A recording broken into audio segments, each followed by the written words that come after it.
All right, Unit 1, Day 4, Genesis chapters 12 and 15. We're talking about the Abram story. I was talking last night with some friends. I was hanging out. Friends and I were hanging out. We're talking about the book of Genesis. Their dad was a pastor. He passed away recently, but he's actually the reason that I have some of the books I have. And we were talking about the book of Genesis and how weird it is, right? It's not just weird because of the stuff it says, but what's weird about it is it starts with this incredible, beautiful creation poem. And from the creation poem, it goes to the creation story with Adam and Eve. And then it goes to all these really weird, random stories that don't always seem that they're connected. And they're not. Not all the time. They actually have this phrase between them each time that says, these are the generations of. These are the generations.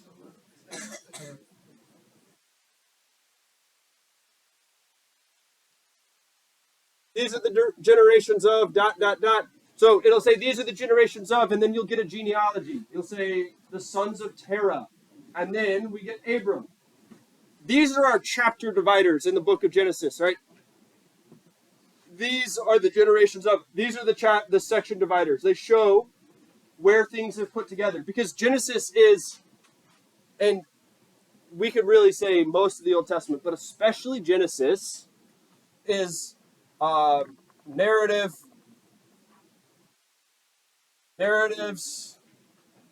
about law. So it's stories about how we get laws, right? Stories about why we do things the way we do them. It's narratives about law that blends at least two traditions.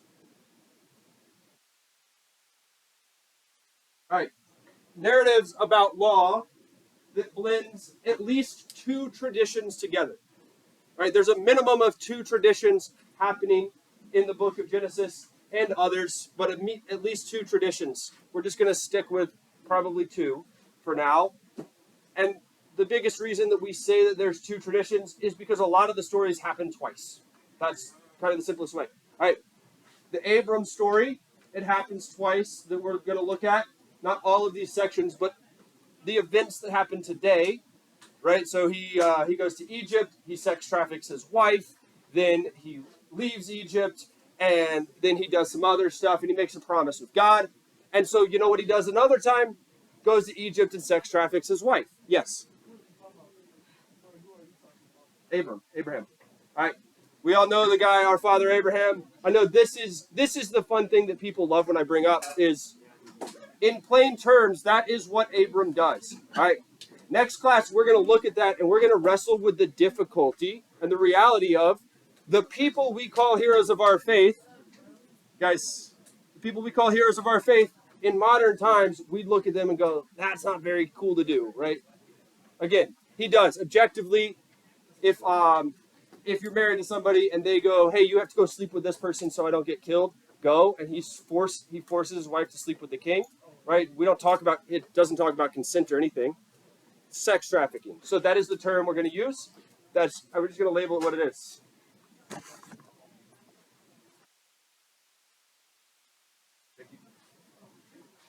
All right. So this is one of the things we're talking about today. Again, this story happens twice. So this is why we're saying it's the blending of at least two traditions. You could say religious traditions or faith traditions, but two different traditions. So it's going to be something we look at closely to catch. It's also very important that we get some of the background information. So we've talked a little bit about the Babylonian exile, but I want to add in something else today that we get to. My mind just suddenly started blanking because I've been going so fast. All right, we have two kingdoms of Israel. We have the northern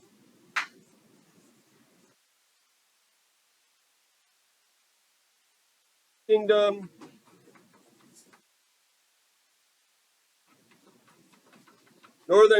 of Israel, or actually we should say called Israel. The northern kingdom called Israel, because the Israelites were two different nations together. And then we have the southern nation, the southern kingdom of Judah.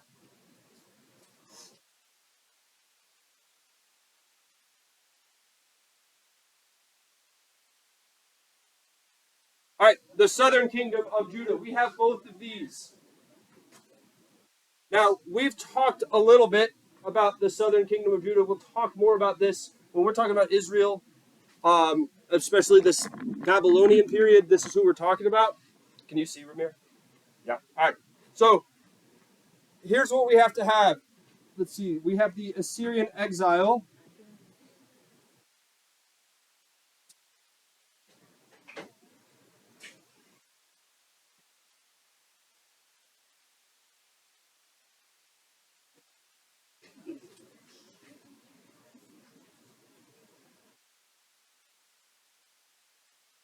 All right, so they get taken into Assyrian exile during this time. All right, 722 BCE. If you guys haven't caught on yet or been taught this, I realize somebody was confused. That's kind of on me for just assuming this. The 722 number for BC, when we're looking at BCE, the numbers go in reverse for when the events happen, right? So if this says 1000, that means it happened like before something happened in 722, right? Because they're in reverse, because they're counting down to 0. Does that make sense a little bit? When we're in BCE, we're counting downward towards 0. So the things that are more recent for us that have happened closer to our times actually have the smaller numbers. Whereas the bigger number in BCE means it happens that much further of a time ago. Does that kind of make sense for everybody? It's a little weird. Okay. In other words, we get the Babylonian exile that we've talked about.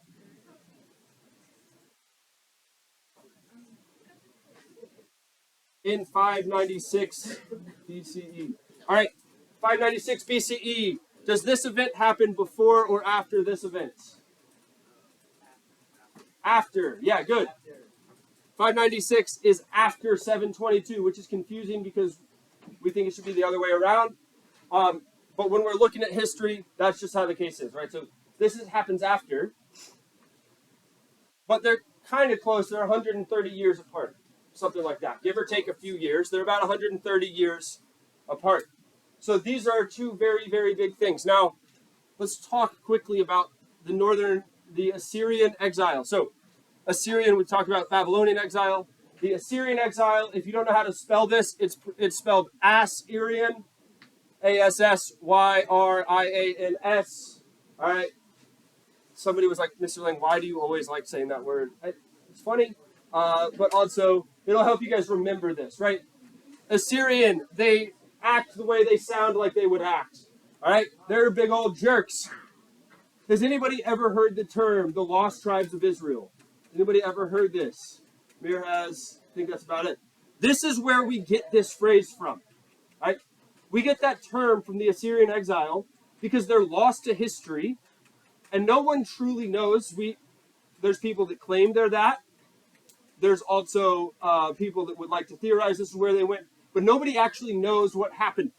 The Assyrians did such a good job at exile, such a good job of making the northern kingdom assimilate to their nation, or executing them and killing them and slaughtering them. They did such a good job at that nobody knows what happened to the people of this tribe, of these 10 tribes. They never showed back up as their own nation. They're just gone. All right. So they just left. Now, what do you think that's going to feel like when the southern tribe goes into Babylonian exile? They're going to be pretty stressed out and scared, right? They got a lot of nervous because they realized that 130 years before, other people did this to their ancestors. Other people did that to the other kingdom, and they were effective. So when this happens, this is when redaction, which I'll explain again in a second,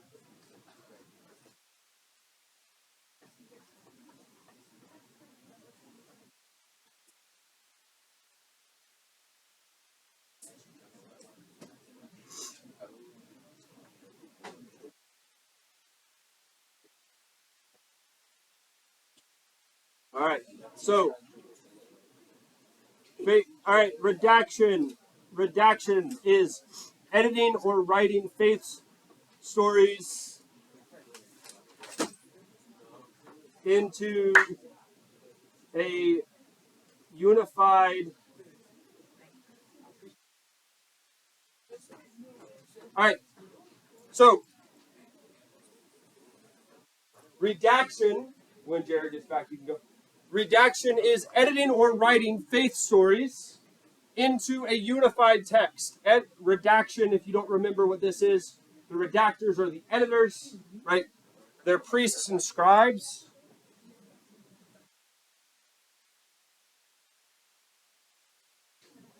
Guys, we need to keep our volume down, please. Priests and scribes are the redactors. They start editing and writing the faith stories into a unified text. They start doing it in earnest, or in other words, they start working very hard trying to be quick at it, right? They really care.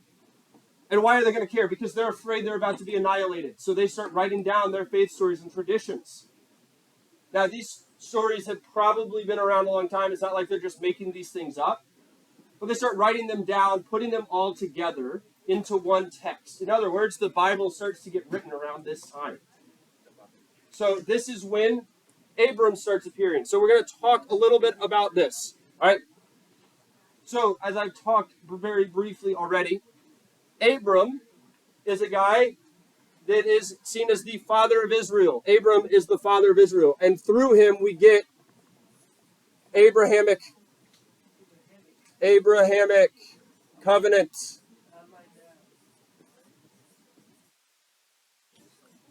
All right, the Abrahamic covenant. This is God's promise to Abraham. God's promise to protect his descendants, to protect his people. And we could see why they might find that pretty important, right? If they're being slaughtered, if they're being exiled, they might find a promise to care for their people, a care to love their people, and give them their own promised land. They might find that pretty important, right? They're going to say, we want this. We're going to cling to this. So the Abrahamic covenant is a very, very big deal. We're going to see this. We're going to see these stories a couple times. All right. So we get this Abrahamic covenant. Now, in order to know just why this is such a big deal, one of the things we have to know is the type of covenant it is and the specific things like this. All right. Abrahamic covenant, God's promise to Abraham. I'm going to put this little L thing here to show that this is like a new idea. But it's connected to Abrahamic covenant. God's promise to Abraham. All right.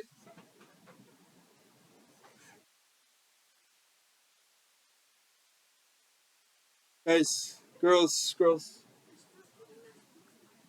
Suzerainic, when she gets back. Suzerainic covenant. It's a suzerainic covenant. All right, I'll explain suzerainic covenant in a second. Suzerainic.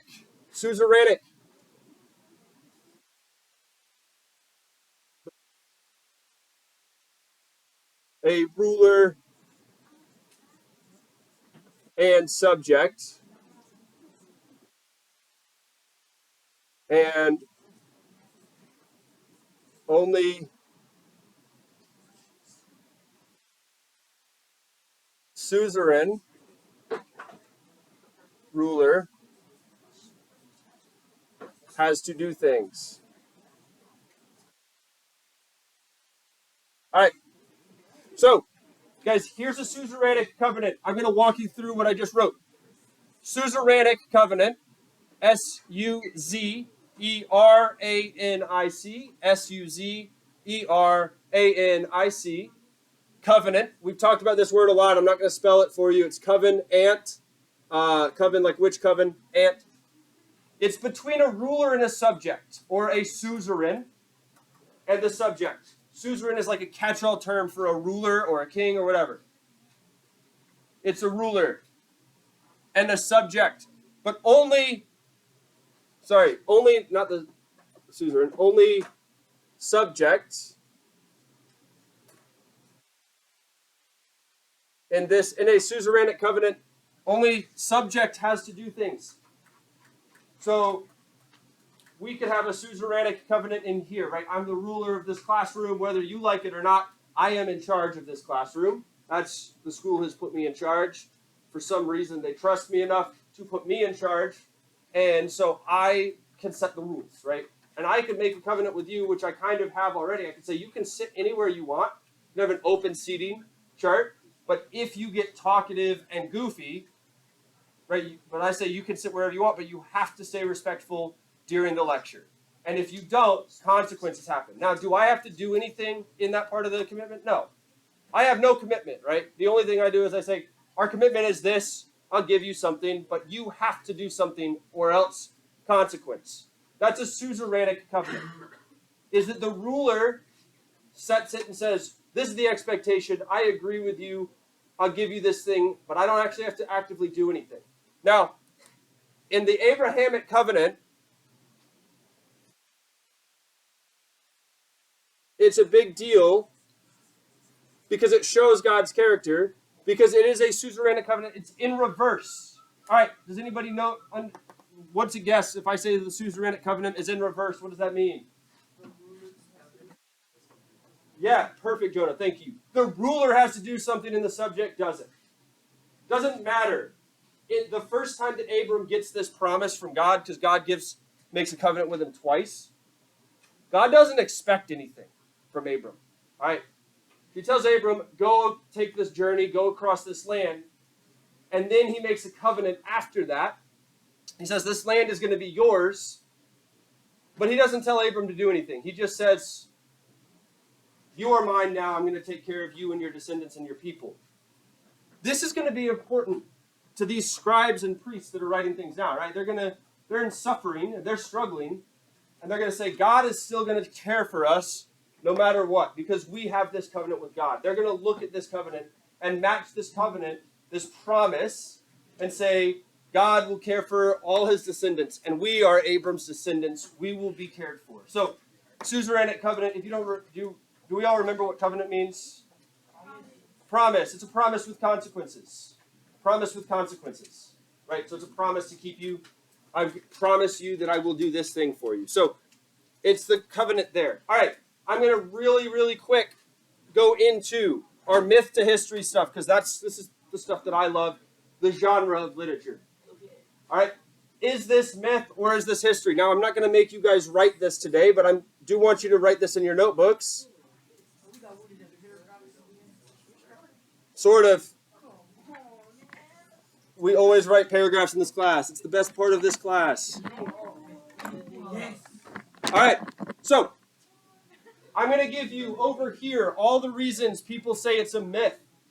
And then I'm going to go to the other side and I'll tell you the reason people say it's history, just to give it to you, all right? I'm not saying which one I think it falls into, and these are not all the reasons, actually. These are just the main big ones, all right? These are the big reasons people would say it. People would say, let's see, Abram's story is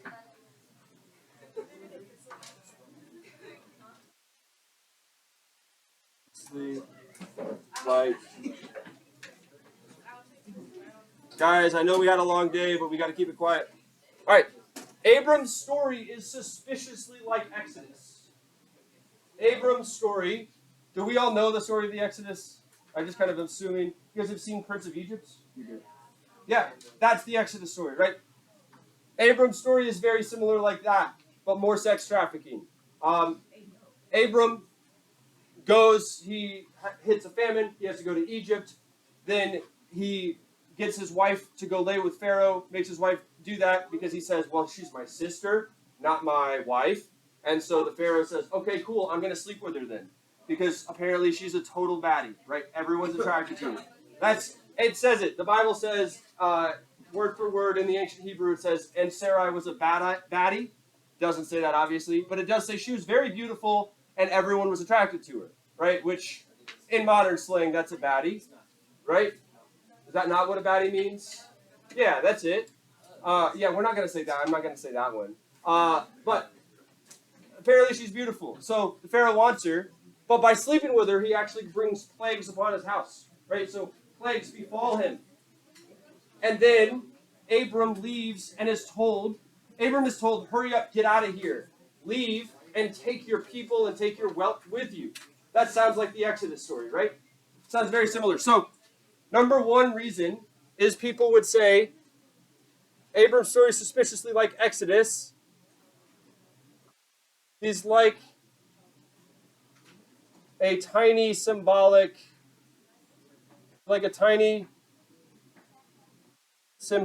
Israel.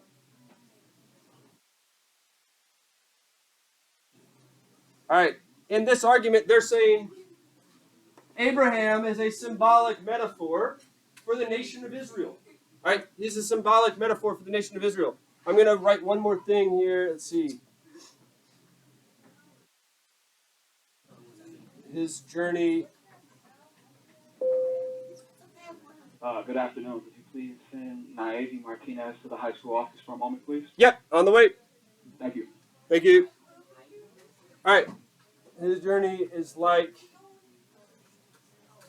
Israel's into exile. All right.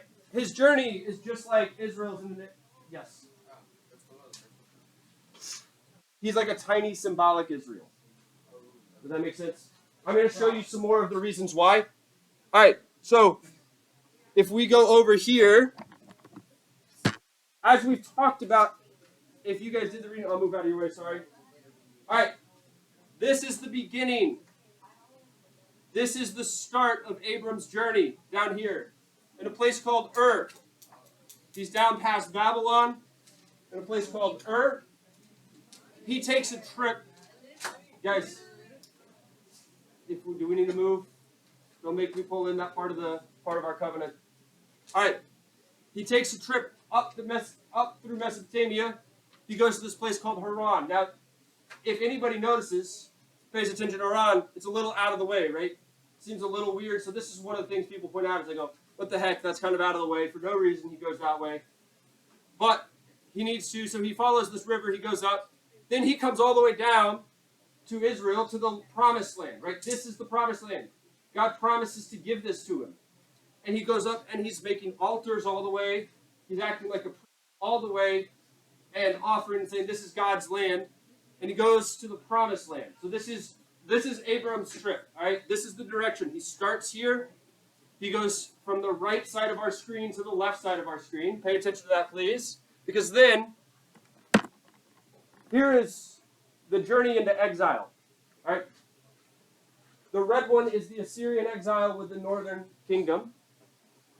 They go all the way up here. This is right around Haran, right? And then they get spread out further.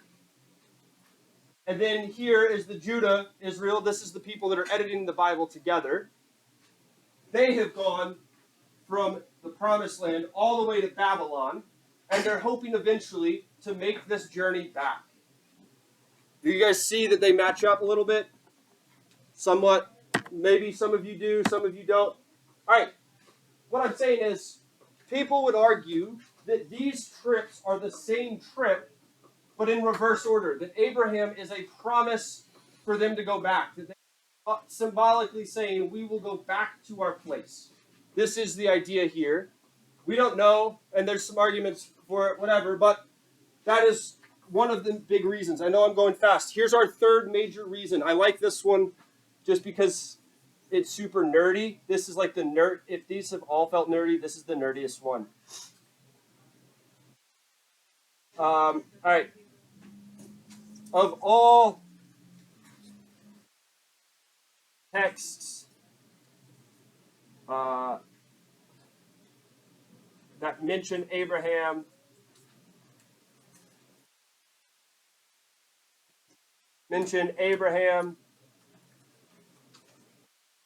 only one is, wow, this is going to be hard to find. I'll just leave this here for a while. I'm going to say this a bunch, guys, because you're not going to be able to see it on the bottom of the board. But I had already started. Sorry. All right. Of all the texts that mention Abraham,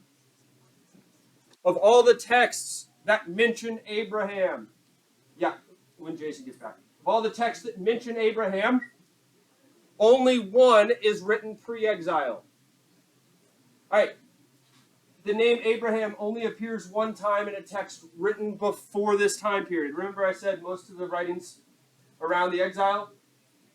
Some of them are slightly before. And I'm sure that this story existed before the exile. I'm sure it did. But it only appears by name. He only appears in Jeremiah 29. So if you're writing it down, taking good notes, it's Jeremiah chapter 29, verse 22. Jeremiah chapter 29, verse 22. That's the only mention of Abraham that is written before Israel. And that's if you do a series of weird textual linguistic comparisons and archaeology. This is how we get to this. So it's super nerdy, but there's that. All right, those are our three big reasons as to why people would say it's myth. I'm going to give you the big reasons that, especially Mr. Larson would be the person that would push you on this one. I'm not going to tell you my opinion.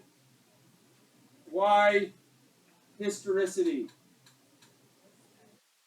Historicity meaning these events happened, why it's historical. This is the assumption until the 1800s.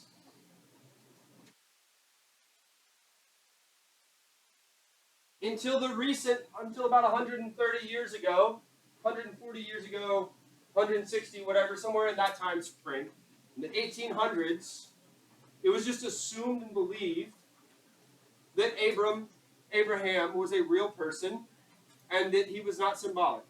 The historicity was just assumed. All right, now, we've always done it this way. That's not always good logic, right? I think we all agree that if your parents say, we've always not had screens, therefore you can't have TikTok. Do you like that logic? No, right? But is there probably some weight and value to it? Yes. There might be some. You at least have to wrestle with, it's always been the case, so why change now? You don't have to accept it, but you do have to wrestle with it, right? That perspective over there is pretty new. It seems like Jesus had this opinion, or thought this, had this assumption. It seems like that. So it was just always the assumption. Now, that doesn't make it the case, but it does make it noteworthy. The next that I am blanking on, even though I had it in my head, let's see. Too big of a deal. Too big of a deal to just make up.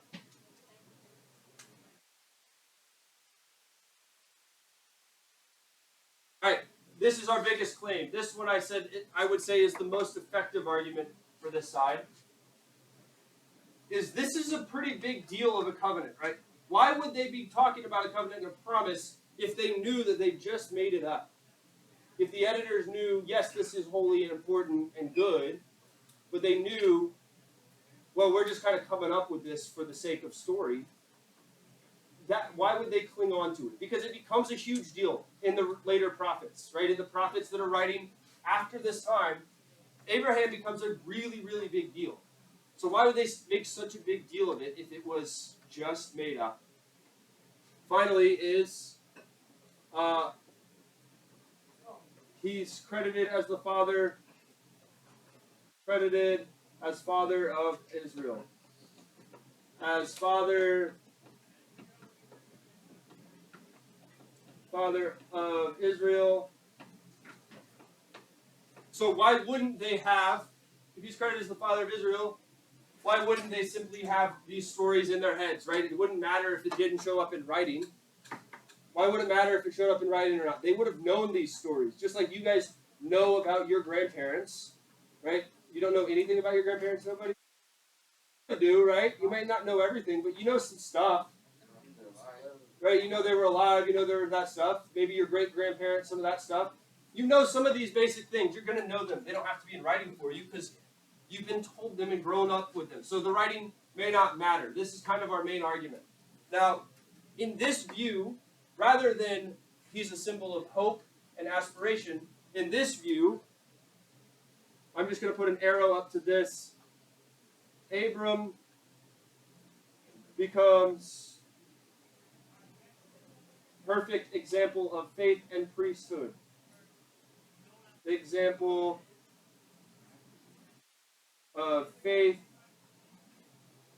and priesthood.